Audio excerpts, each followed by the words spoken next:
Cuaca cerah pukul 12.30 siang, dengan memakai speedboat para pekerja PLTS berangkat menuju ke Pulau Floating Solar Panel atau PLTS Terapung.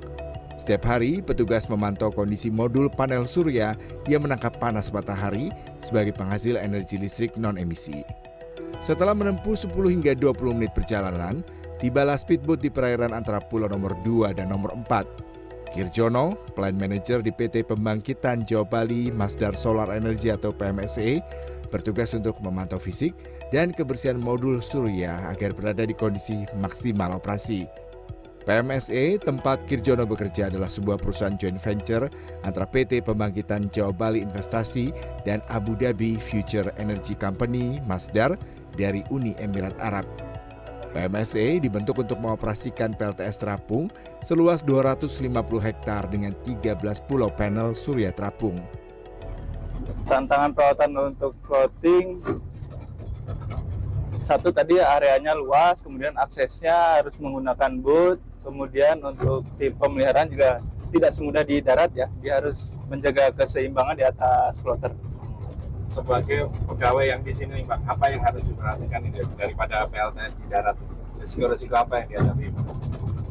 Dibandingkan dengan PLTS di darat yang harus dimonitor, yang pertama pelampungnya itu sendiri ya. Pelampungnya mungkin karena ada defek atau ada yang bocor, kita perlu pantau. Kemudian angkur dan mooring line-nya itu sendiri yang mengikat pulau agar tidak berpindah-pindah posisi. Selain tantangan teknis, operasional PLTS Terapung juga harus memitigasi risiko petir di musim hujan. Namun faktor cuaca, terutama angin kencang, menjadi risiko terbesar yang harus dihadapi PLTS Terapung. Kalau untuk risiko petir sudah dimitigasi ya, kita sudah mengikuti panduan standar. Yang perlu diantisipasi memang dari cuaca angin ya.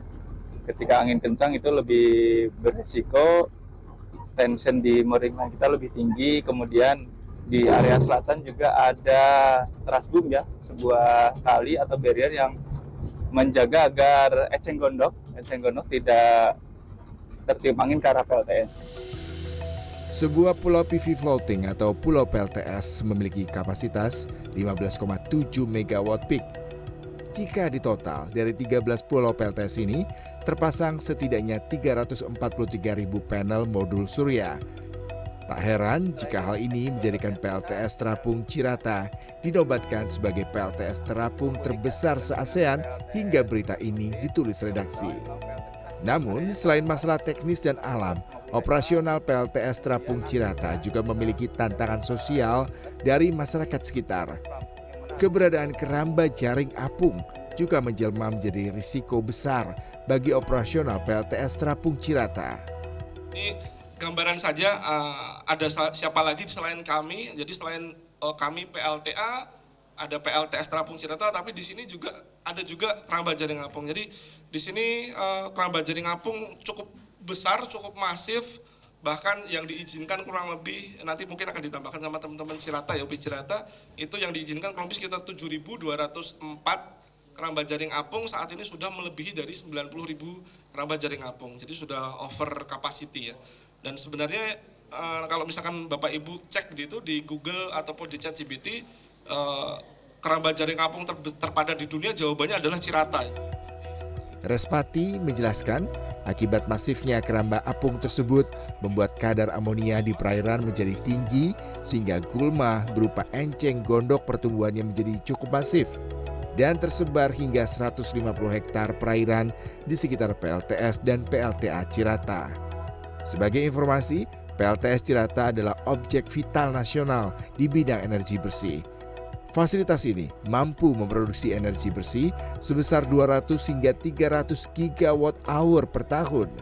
Dengan kapasitas terpasang sebesar 192 MW peak, PLTS ini dihitung di atas kertas mampu mencegah timbulan emisi karbon sebesar 214.000 ton per tahun.